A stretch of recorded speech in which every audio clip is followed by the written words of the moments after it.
From DLA Piper, this is the US-Latin America Panorama Podcast.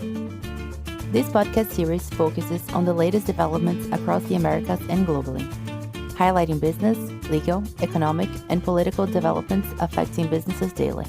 This episode features Francisco Cerezo, partner and chair of the US-Latin America practice, and cross-border partner Jeremy Lustman, leader of DLA Piper's Israel Group, focused on the business and economic ties between Latin America and Israel.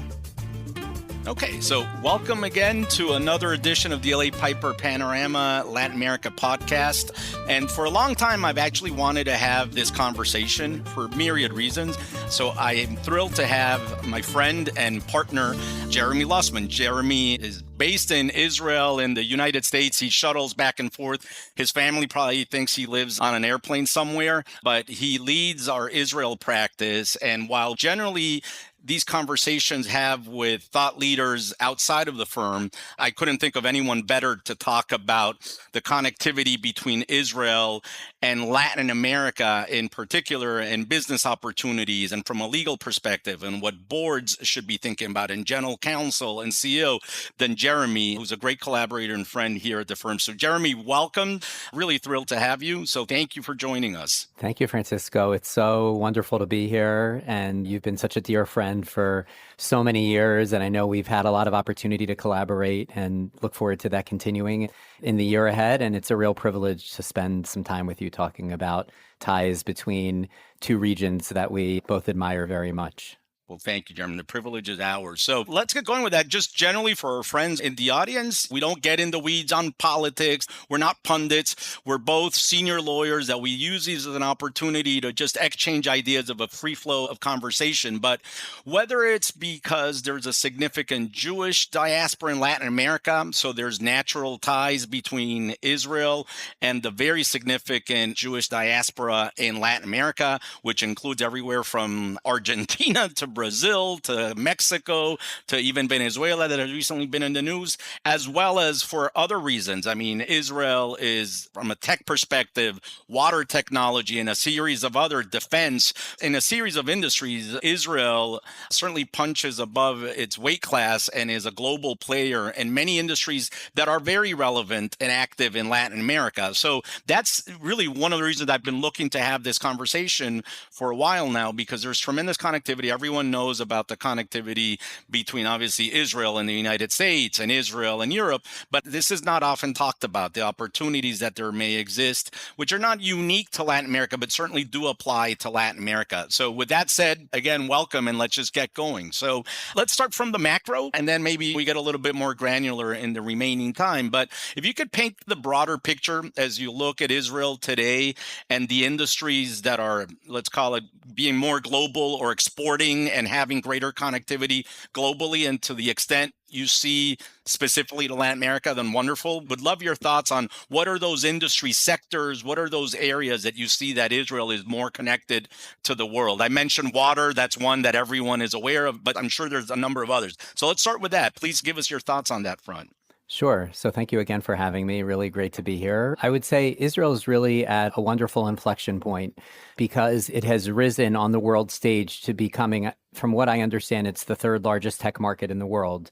Last year, despite it being one where the country was still very much in the midst of war, and hopefully much of the war is behind us. I hope it's completely behind us, but certainly there's a lot more optimism as we enter 26. 25, 24 obviously were years completely filled with war. Yet at the end of 25, when the books closed on the year, it was a year of the largest amount of M&A and the largest amount of venture investment that came into Israeli technology companies. There was over 70 billion of M&A exits of Israeli companies that were announced, and that included a couple of massive deals of significant companies. And even taking two or three of those larger deals out, it was a year where the amounts eclipsed the year prior. And in the world of venture, there's a tremendous amount of investment capital coming into Israeli technology companies. And interestingly enough, I saw a statistic at the end of the year a couple of weeks ago where 99 cents of every dollar raised by an Israeli technology company comes from a foreign source.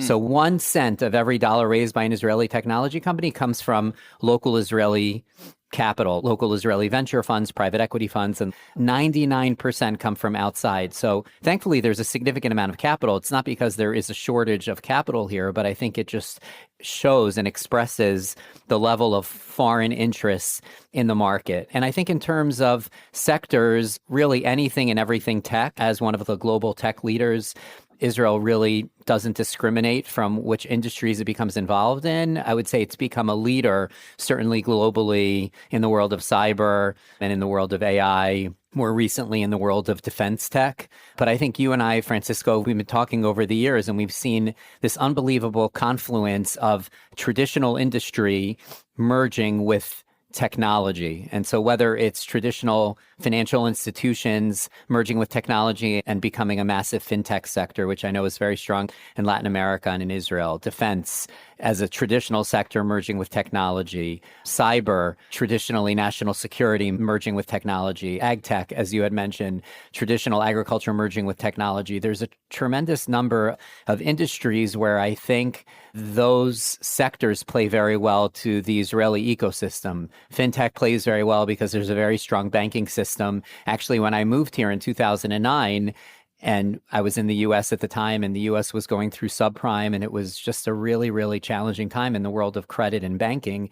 Israel's financial system, Israel's banking system was led by Stanley Fischer, who ultimately became the number 2 at the World Bank, was a thought leader in the world of global financiers, and was carrying Israel through a challenging economy, but very admirably. And it really put Israel on a different level in terms of its level of sophistication. Israel has always been at the forefront of defense. Israel has always been at the forefront of agriculture technology. And it's interesting. I think in the world of defense and in the world of ag tech, one of the reasons that Israel has risen to the forefront is because it's needed to. It's because it has not been able to rely on others. So in the world of defense, obviously Israel is in a very challenging region of the world. The Middle East has always been a challenging region from time immemorial, literally thousands of years, going back thousands of years, and probably will remain a very challenging region. And as a result, Israel has always put defense front and center. At the same time, Israel also is in an area where it doesn't have a lot of natural resources, where it doesn't have a lot of water. There's a lot of desert, so it's very arid. There's not a lot of rainfall, things like that. So Israel has had to create technologies like drip irrigation technology, which I know has become a massive point of collaboration between Israel and Latin America on the agriculture side. So it's an interesting point when you take a ecosystem and you surround it with conflict of some sort, either geopolitical conflict or geographical conflict or whatever it is. Sometimes it really requires that country to step up, become as self-sufficient as possible, really rely on its grit and its strength, find ways of empowering as many people as possible to be able to create and to resolve things in a strong way as possible. Just one other thing, because I'm sure you have other questions, but I heard a statistic this morning, which was very powerful for me. I was listening to a podcast with Bret Stephens, a columnist for the New York Times, former of the Wall Street Journal, and he was talking about the EU, in Europe in general, just his perspective was that the EU has become less dominant on the world stage economically. And he threw out a statistic. I don't know if he was going back 10 years or 15 years, but he said something like 10 years ago, Europe was responsible for 25% of global GDP.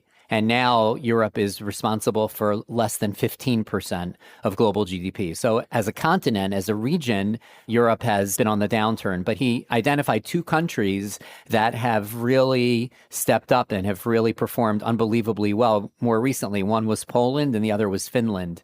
And his perspective was that both Poland and Finland are surrounded by Russia on their border and are challenged by the fact that they're surrounded by Russia on their border. Russia is a challenging world actor and obviously an aggressive one, et cetera. And Bret Stephens' perspective was that by being on the border, it has required Poland and Finland as 2 examples to really step up, to really recognize that they need to be as self-sufficient as possible. They can't rely on others. And I think that in a unique way has really allowed them to flourish. So I think of Israel in a similar way. Israel, it's not a new phenomenon.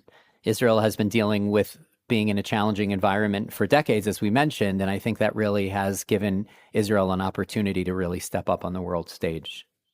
So that's a perfect segue because I meant to also ask you. So you painted a great picture of Israel's connectivity to the world, as in what it exports based on areas that it has developed out of a need of self-reliance and other considerations. But self-reliance can only get you to a certain level, and you're still going to then, the connectivity also has to flow in other directions. Israel probably then, and I have actually seen it in Latin America, especially in the agricultural space, where I've spoken with significant companies in the agriculture space, and the percentage of what their product is allocated to Israel, it blows my mind, right? I remember talking to someone that in Latin America had quite a significant pineapple production. And they're like, this huge percentage of their production was just going to Israel. And I know mangoes, just different fruits that we take for granted in the Americas that are part of the food basket in the Americas. A very significant portion of some of these very successful companies is allocated to Israel. So from experience just with clients, I know that in what is food, that is not an insignificant connectivity from Latin America into Israel. Can you speak then to that side of the equation of, from your perspective, sitting in Israel, you're self-reliant in a number of areas, you're able to export in a number of areas, but what are then the areas where you see that the connectivity works from the world, and to the extent you have any examples of industries from Latin America into Israel as we paint the broader picture? Sure. It's a great point. I think food is an obvious one, and I think you hit that very well. Again, at the end of the day, we're a country of 10 million people, and we're in a geography that is smaller than the size of the state of New Jersey. So just from a geography perspective and an ecosystem perspective, there's limited space, there's limited area in order to develop. And again, because much of the country is very arid, so there's not as much opportunity to develop as many fruits and vegetables and whatnot. So there's a lot of importing coming into the country in that sector. I would say what Israel probably imports most of is just talent. It is a very interesting and dynamic location where, because it is such a compact area, you have representatives from companies from around the world that have decided to step up and open a branch or establish some sort of relationship in country, and leverage the fact that it's because it's such a small area and because you can literally reach anyone and everyone that you want to within the country within 2-hour, 3-hour drive. So a lot of global organizations have recognized the value of establishing a center here, being able to look at this country and say, hey, we can reach our population, we can have employees come. There's a huge number of multinationals from around the world that have moved here. The number of expats is really strong. Unlike a country like Dubai that might have the UAE that has 85-90% expats, Israel certainly is still majority native Israelis, but there is a large number in the millions of immigrants who have moved here over the last number of decades. And I think that just has brought a sheer level of talent from a number of different locations into almost like an echo chamber, where in most places you could say, okay, if you want to tap into water, spend time in Brazil. If you want to tap into this type of technology, go to that country in Latin America. Israel is one of these places where anyone and everyone tied into technology can really find their way here. So I think the idea that Israel has seen a huge number of expats move here over the years, I think has really brought a very high level of talent to the country in addition to the local talent. And I think one of the biggest imports into the country has really been the level of talent from the expat community around the world. But otherwise, I think it's raw goods, it's fruits and vegetables, and it's other different technologies that Israel might not be creating internally. Those are the things that come to mind. Again, and I think there's a lot of joint development. So in the world of defense, for example, Israel has obviously created and has a very significant defense sector, but they lean on their collaborations with defense companies from around the world. Obviously seen in the last couple of years, I mentioned the war that we had in different periods of the war where Israel collaborated very closely and intimately with the United States and other countries in protecting itself. So there's definitely, in both directions, a lot of defense technology coming in and going out. So interestingly, and I don't want to go down some play the role of historian or anthropologist here, but I've always been fascinated by the Jewish diaspora in Latin America. I grew up in Puerto Rico and I went to a non-denominational school. And in Puerto Rico, because there's a very strong Catholic, generally Christian, but predominantly Catholic tradition, many of the schools are religious schools or either Jesuit schools or whatnot. And I went to one of the few prep schools, I'd like to say the best prep school on the island, which was non-denominational. And where I'm going with this is that then very significant Jewish population in Puerto Rico, which interestingly went from Eastern Europe to Cuba, then from Cuba, essentially fleeing Nazi Germany and the atrocities around World War II and whatnot. Then they went to Cuba and built their lives there. And then when the Cuban Revolution arrived in Cuba in 1959, they were again displaced, and then they were looking for places. And Puerto Rico, there was a natural connectivity. So there's a very significant Jewish population in Puerto Rico. And because I went to the one school that was non-denominational, it was a pretty great school, it had a very significant Jewish student population. And their connectivity to Israel was very significant. I remember my friends going to Camp Judea, and I was like, well, what is that? And I remember them going and working at kibbutzes over the summer and learning about that. But I know not only from my friends who are still in Puerto Rico, but from friends that I have in Mexico, in Brazil, in Argentina, many who've become very successful business people, there's still this tremendous connectivity. And I'm always careful. The anecdotal is not empirical, right? So the fact that I have 4 really successful friends from high school is not a case study on this broader connectivity and ties, but I can't miss the opportunity at having you here.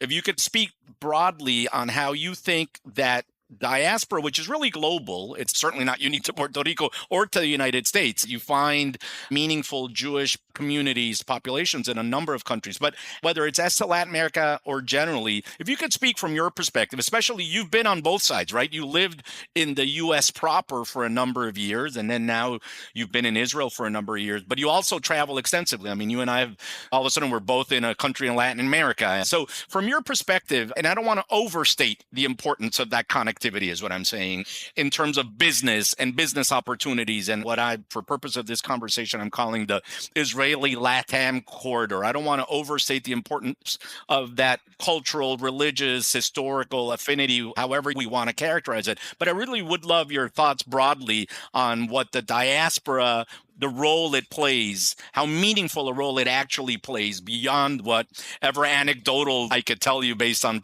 folks I've met across the years. Sure, that's a wonderful question. And I don't think it can be overstated because I think it really sits at the heart of so much of the diaspora's connection and relationship with Israel. You touched on it. I think it really goes back to persecution, just historical persecution. The Jewish people as a minority, it's always been a minority around the world. And unfortunately, there is continuous history, country by country, location after location, where the Jewish people as a minority have been persecuted. In some ways, they were persecuted because they were considered lower class and not of the higher echelons of society, and in other cases because they rose to the upper class and were accomplished. So anti-Semitism really comes from, unfortunately, both sides of the spectrum. Are Jews too high for us? Are Jews too low for us? As opposed to just let us be. We want to be stable. We want to just get along and be connected and incorporate with our friends around the world. But I think because the society is such that there's a lot of persecution, and particularly in our lifetime, so many of the diaspora communities really grew tremendously in the wake of the Holocaust, in the wake of survivors from Eastern Europe, thankfully surviving, including my own grandparents who both survived. My grandmother and my grandfather met in a refugee camp following the end of World War II in Germany. My father was actually born in a refugee camp before they moved when he was a baby to the United States. But I think it was this idea that Jews who fled Europe, Eastern Europe, really ran to locations around the world in many cases as far away from Eastern Europe as they could get to. So you had this massive migration down to South Africa. You had a massive migration to Australia. One of the reasons that Australia, Sydney, Melbourne became such a dominant Jewish community was because there were so many family survivors that wanted to get as far away from Eastern Europe as they possibly could. And likewise, moving west and moving to the Americas. So I think that there's a real history of diaspora communities moving places and really trying to coalesce around each other. I think what the World War II and the Holocaust showed is just the value and the importance of family and the importance of faith and the importance of connectivity to those around you who are looking out for you. So the community moved en masse to different places. And I think that's why you have a very strong Syrian community in New York, and you have a very strong, like you said, Cuban Jewish community that has since moved out. But the Jewish diaspora has really been created and developed over those years as a result of that migration. And when you take that and combine it with the creation of the modern state of Israel. The modern state of Israel was created 2 years after World War II in 1948. And I think that the country was founded on the heels of the atrocities in Europe, whereas during that entire period from 1939 to 45, or if you even go back to the rise of Hitler from 33 to 45, when the community was persecuted and was treated miserably and had no place to go. And there are unfortunately documented cases both where the United States turned people down, where Europe, the UK turned people down who were trying to get out. I think the State of Israel was formed as a way of saying never again. Never again will the Jewish community not have a homeland where they will be welcomed. And not only will they not only be welcomed, but they'll also be thriving and in the majority and very much running society as opposed to just being accommodated in society. And I think that that ended up being just a critical dynamic. And it was a very interesting thing to this day. Who's considered Jewish for purposes of being able to move to Israel and be guaranteed citizenship in Israel? If Hitler considered you Jewish for purposes of persecuting you, the state of Israel considered you Jewish for purposes of admitting you. So there's a direct tie from the persecution that was experienced in Europe to the growth of the state of Israel. So I think you have these communities around the world that are family-oriented, faith-based, sticking together as a community, recognizing their history 1 or 2 or 3 generations upward where there was definitely persecution, recognizing the value of living in safety and security, and looking at Israel as a homeland, as a place that was created as a response to the persecution that the Jewish community experienced in Europe, and basically saying never again. So I think there's a tremendous affinity there where, like you said, you have a lot of high net worths, a lot of wealthy families, a lot of very successful Jewish communities, Jewish families in many of the countries that you cited who have a lot of connectivity and a lot of close collaboration with Israel, both from a mindset perspective and from a historical perspective. They're often faith-based. They're very family-oriented. They recognize the value of the community. They recognize the value of having unity. They have all experienced significant level of persecution in their history, and they look at Israel as this center, literally in the middle of the world, right? The Middle East is literally in the middle of the world as a place that was created to provide a sanctuary for anybody and everyone who was part of this persecution. So I think that there's a real drive to see Israel succeed, to support Israel, to be connected to Israel. And what I think has been a phenomenal evolution over the last, let's say, generation is that when I was a kid, when I was younger, Israel was looked at, I think, much more as a case for charity. I think Jewish families, Jewish communities around the world said we need to support Israel because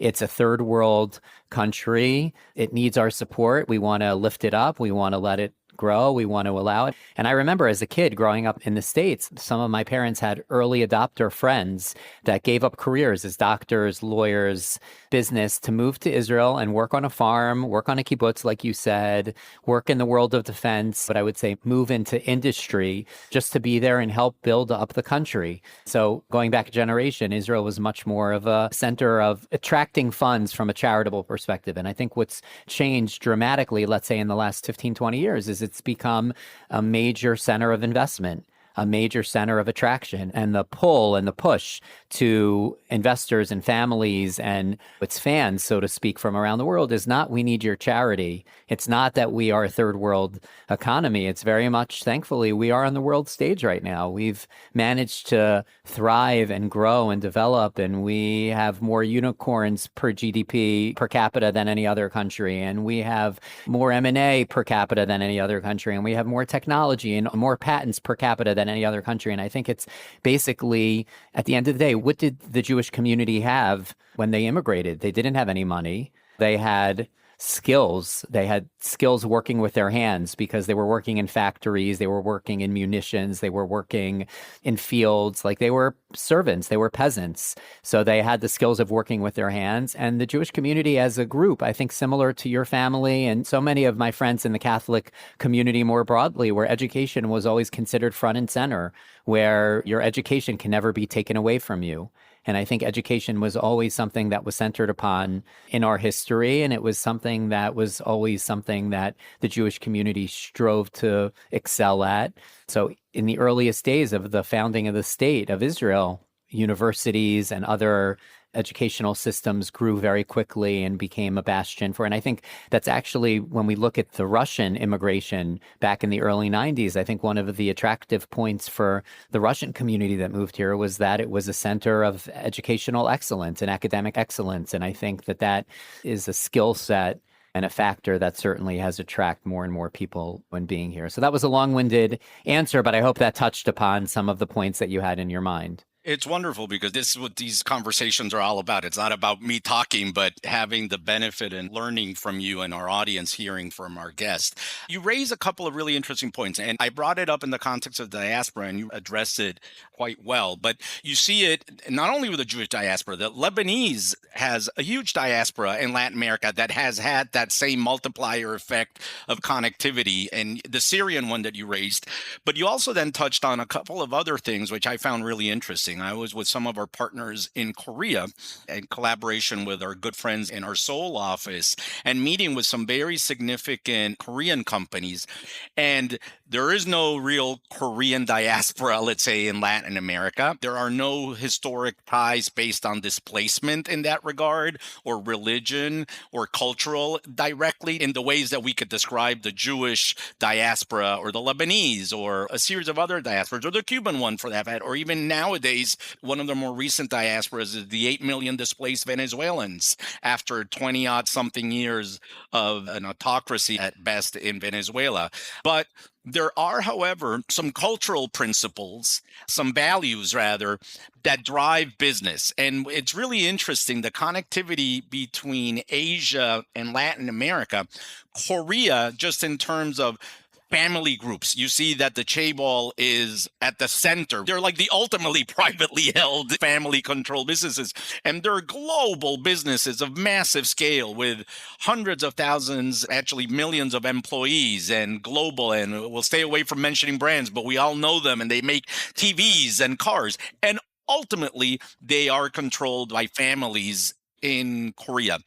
So there's an affinity because in Latin America, you see a lot of that as well. You see a lot of that some of the leading business, or you could argue many of the leading businesses, even what are considered the household names of banks that have gone global or companies that have gone global, at the end of the day, they are controlled by family groups, family offices. And there is a propensity then, there's an inclination to work with others. So you see a connectivity between, let's say, Korean companies feeling comfortable navigating those waters in Latin America, because at the end of the day, it's a family-controlled conglomerate doing business with another. So even though they don't literally speak the same language, ultimately they do, because there's these common principles. So would love your thoughts as to Israel, where, if I understand you correctly and my understanding of history and what I've read about Israel, where I've not been that many times, only a couple of times, including as a child, would love your thoughts on that aspect of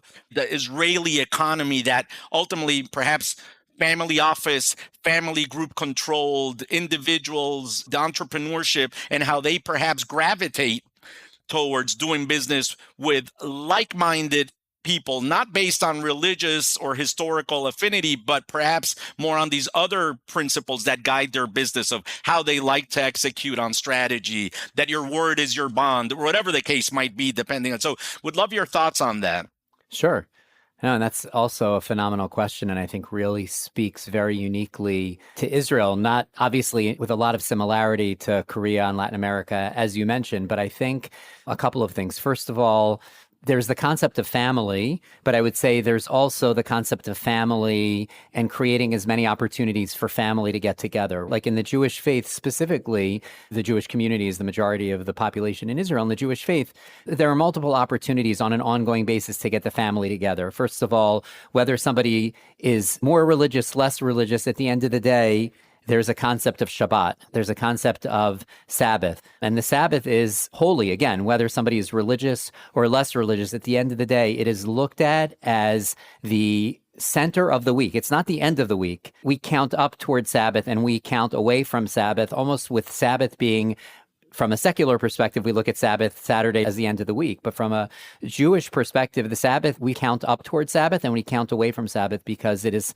such a central component, and it is a component of the week where you are ensured that your family is going to get together, where most families around the country sit down to dinner together on Friday night and celebrate the Sabbath and commemorate the idea that there's our professional lives and our educational lives, and then there is the family. And it's very important to recognize the value of family. So it's not only the Sabbath. We have very few months where we don't have a holiday of some sort. Happier holidays where we celebrate our freedom and we celebrate the gifts that we have. Some holidays where we commemorate sad things that happened. But as a society, we try to live with open eyes and try to celebrate those things that we have to celebrate and commemorate those things that have been hard. Always look for the positive, always looking for ways of building from that. So there are multiple opportunities to get the family together. That's one dynamic. The second dynamic is that the definition of family in Israel, I would say, is much broader because, first of all, you have your own family, and that's critical and that's important. But beyond that, in Israel, as I think you know, there's mandatory service. There's mandatory military service or volunteering service, where every kid who turns 18 is expected to serve the country for a minimum of 2 years.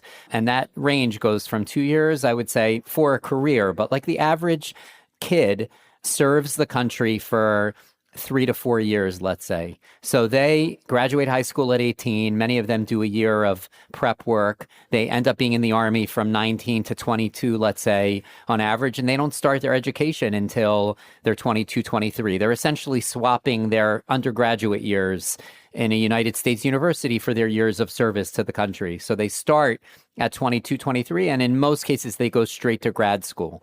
But they are going into these graduate programs, they're going into these educational institutions with a family that is much broader than before they entered the Army. Because at the end of the day, and especially we've seen this over the last couple of years, talk about your brothers and sisters, talk about those bonds of trust. Nothing builds bonds of trust and connectivity and closeness and family than looking out for one another and there to save one another and looking out for the welfare and the health of one another. So you have these groups of kids who have spent 3 years in the trenches, hopefully in most periods, not really fighting, but just making sure that the country is well situated in case there ever was a fight. Unfortunately, in the last couple of years, we've obviously seen war front and center, but they come out of these years of the Army with a very, very close-knit, extended family. And Francisco, I can't express enough. God willing, you should come to celebrate when we're so lucky to marry our children off one day or to have celebrations here, like to have you and for you to see the level of closeness that these kids have with one another because they have served with each other. So that, I would say, breeds family in a much broader way. And then these kids go into companies. One of the reasons that there have been so many successful technology companies here is because the community and the level of connectivity is so tight. Oh, it's my friend who was my commander in the Army is now a CFO, is now a technology person in this high-flying tech company, and I don't even need to interview because he or she offered me a job. So I would say that level of family is something that Israelis really celebrate. And I think that they feel very connected to families abroad, particularly in communities like Latin America, where there is a tremendous closeness amongst the family. There is a faith-centered community, again, recognizing the value. At the end of the day, when we think about faith, again, whichever faith it is, I think what faith does is it requires somebody to look beyond themselves and to say, you know what, I have so much gratitude to broader forces out there, to God, to those that have looked out for me. My blessings are, hopefully I played my part to have some blessing, but at the end of the day, it's reliant on the kindness of others. It's reliant on the kindness of God and praying and hoping. And I think just being a faith-based society requires people to look outside of themselves and to rely on others. So I think that Israelis really look at communities in Latin America that are faith-based, that understand the importance of that are very close-knit and recognize the value and the power of family. And it's interesting, as you say, just with family offices, 2 weeks ago, if I'm not mistaken, maybe even 10 days ago, there was a front page article on the Wall Street Journal about how family offices are playing such a critical role in the economy these days. Because family offices, even when I moved here 17 years ago, family offices were legacy wealth families that came from some industry, some food company, a clothing company, some sort of software company, whatever it was, but they came from a family-based business that thankfully provided tremendous wealth on a generational basis. And most of the family offices were run by people that were our parents' grandparents' ages, right? Much older individuals. So what were family offices focused on? They were focused on conservative investing and building intergenerational wealth and just being able to provide for their families, et cetera, long term. When you look at family offices now, right, family offices now are probably being run by those 25 years younger than they were a generation ago, because the people who are coming into wealth, in some cases, yes, it's family-oriented businesses, but in many cases, it's the 35-year-old, 40-year-old who started a company, had the fortune of selling it for a couple $100 million, and suddenly they're now a new family office. And what do they want to invest in? A 45-year-old CEO of a family office who has now built new wealth for his family or her family, they're not interested in investing in conservative stocks and bonds only.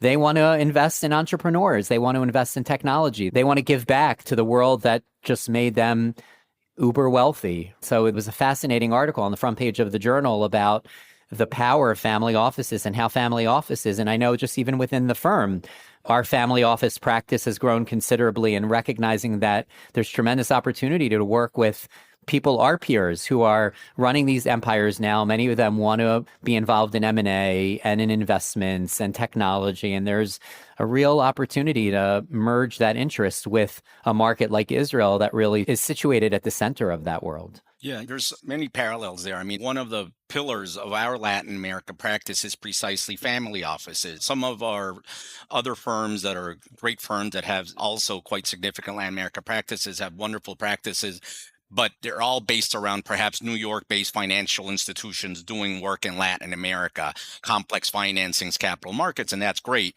And we do that as well, but a very significant component of what we do is actually also representing family offices in Latin America with a lot of parallels. I would be remiss, and we're running out of time, I would be remiss to not mention, and we always avoid, obviously, going down political rabbit holes, but keeping it more. You've mentioned a number of things. Certainly 2024, 2025 were tremendously challenging without getting into Israeli-Palestinian politics and the conflict. That's not where the question is going, because we could all agree on is that it's just human tragedy everywhere you look, whether it's in Gaza, Israel, you name it. I mean, it's just heartbreaking what you see every day from October 6th on, not going there, but rather in closing.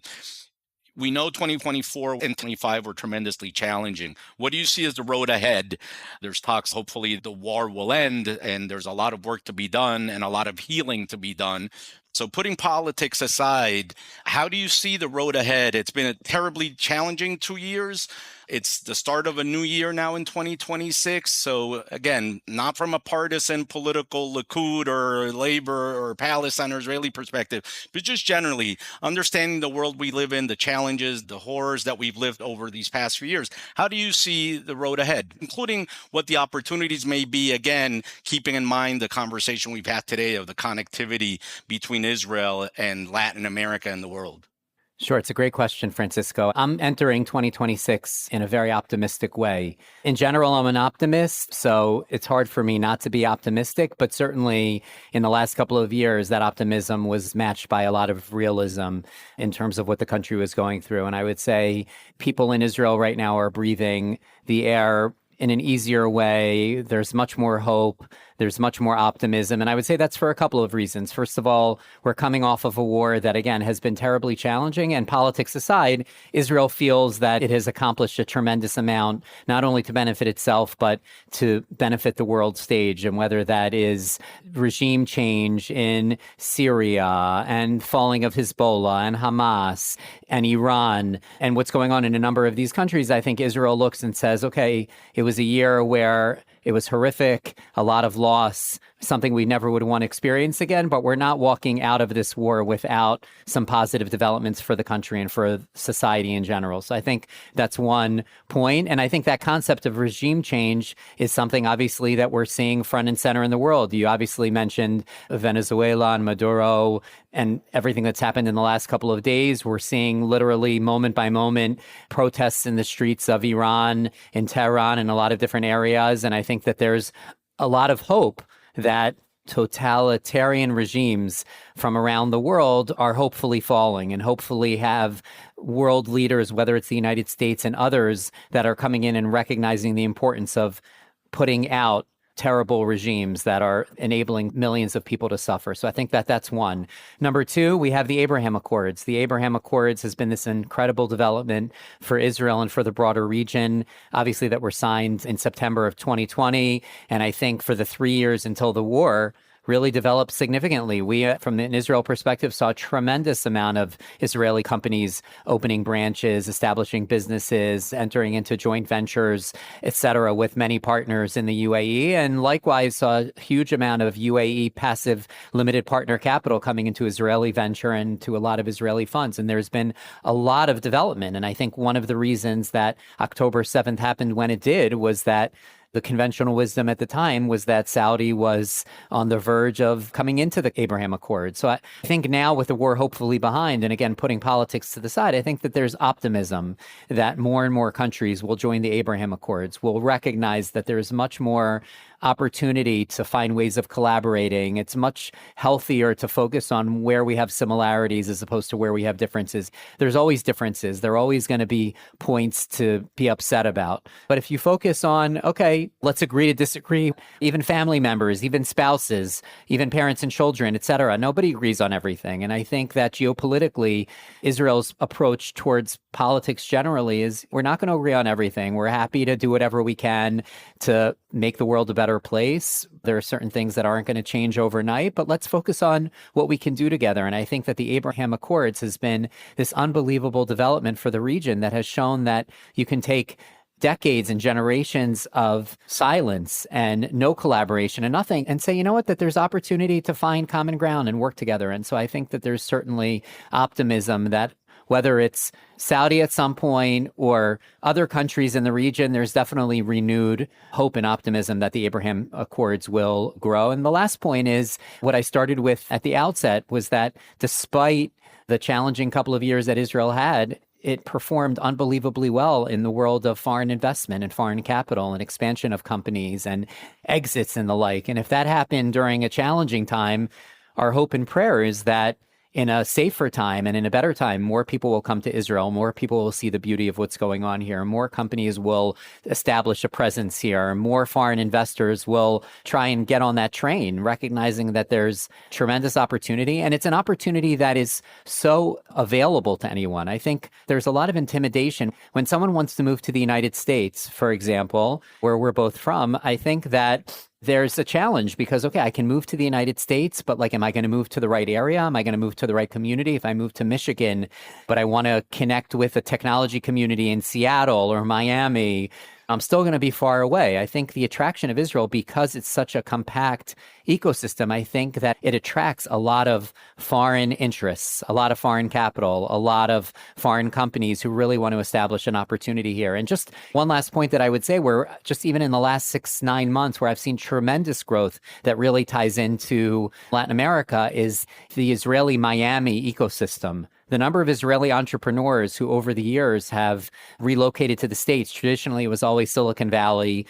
I would say in the last 10 years, New York has become a front and center Israeli technology community. And in the last couple of years, maybe since COVID, post-COVID, with the migration of a lot of Northeast down to the Southeast, Miami has become an unbelievable ecosystem. And there's now a huge number of Israeli funds and interests who are there. Just even a couple of weeks ago when we were there together, I had an opportunity to meet a number of Israeli entrepreneurs who were there. And so I look at Miami, just when we think about different ways of connecting our ecosystems. First of all, I would love to find more opportunities to bring Israeli companies to family offices throughout Latin America. And I think that there would be a real appetite to do that, whether it's funds or direct companies. By the same token, I would love to host you and our colleagues in Latin America and clients and companies from the region who want to get a better taste of what's going on here because of our connectivity in the market. And because it is such a compact market, we can open doors to a lot of funds and a lot of companies and really make it a very worthwhile trip for anybody in your contact list and anyone in the firm broader ecosystem. And I think that there are also the importance of finding these hubs in the middle where there's a tremendous amount of connectivity between Israeli interests and Latin American interests. Miami is certainly one that's front and center. There definitely are, when we think of Spain and Portugal as portals to Latin America, Israelis are very active there. So I think it's also thinking about where the points in between are, because there's a lot of opportunity to grow our ecosystems together and find points of collaboration, not only on our home turf, but also in different locations around the world. So I'm very optimistic and very hopeful and look forward, hopefully, to finding more and more opportunities to collaborate together. I always very much appreciate our conversations and the opportunity to work together with you on behalf of a number of our joint clients. And I'm optimistic and very hopeful that that will continue in the year ahead. Jeremy, with that, I thank you for your insight. You're just tremendously thoughtful, always, your analysis and a view of things. And I wish, obviously, that everything you just said becomes true and that there's healing and peace for everyone on all sides, because there's conflict in so many places and it's just heartbreaking. Absolutely. But not only do I appreciate your friendship, I was spot on in knowing that to bring you to share your thoughts would be a very illuminating and insightful conversation. So I appreciate your time. As always, the time betrays us on these things. And by the way, when I start with these things, I was like, well, Jeremy is a senior partner and he does all this very complex cross-border work. Maybe we get granular. And I prepared some tentative lists on how you structure deals. And at the end of the day, that's just a phone call away. Call Jeremy and he could sort it out. That's far less interesting than having these conversations on a human level of what's going on the broader picture of how we can connect across geographies. So I really do thank you, Jeremy, not only for your friendship, but for your collaboration. So it's a pleasure to have you here today. And the first one, and may it not be the last one. So thank you, Francisco. Listen, it's my privilege and my pleasure, and you're near and dear to me very much, and hope we have a chance to be together soon. And again, thank you for everything that you do for our ecosystem, and very much look forward to collaborating together and finding more and more opportunities to connect our worlds. So thank you so much. Gracias, amigo. And with that, our broader amigos, our listeners, our friends across the world who tune in to our DLA Piper Latin America podcast, we'll see you on the next one. But thank you again. Hope you enjoyed it. Thank you. All the best. Thank you for joining us and listening to DLA Piper's US-Latin America Panorama Podcast. Please be sure to visit and follow us on LinkedIn under DLA Piper in Latin America and via dlapiper.com. If you have topics or speakers you'd like to suggest, please reach out to us at dlapiper.americas@dlapiper.com. Thank you for your interest. All information, content, and materials contained in this podcast are for general informational purposes only. This podcast is intended to be a general overview of the subjects discussed and does not create a lawyer-client relationship. Statements and opinions are those of the individual speakers and participants and do not necessarily reflect the policies or opinions of DLA Piper LLP US. The information contained in this podcast is not and should not be used as a substitute for legal advice.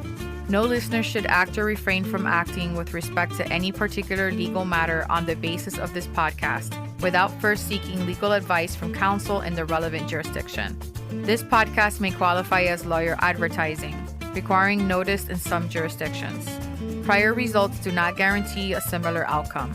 DLA Piper LLP US accepts no responsibility for any actions taken or not taken as a result of this podcast.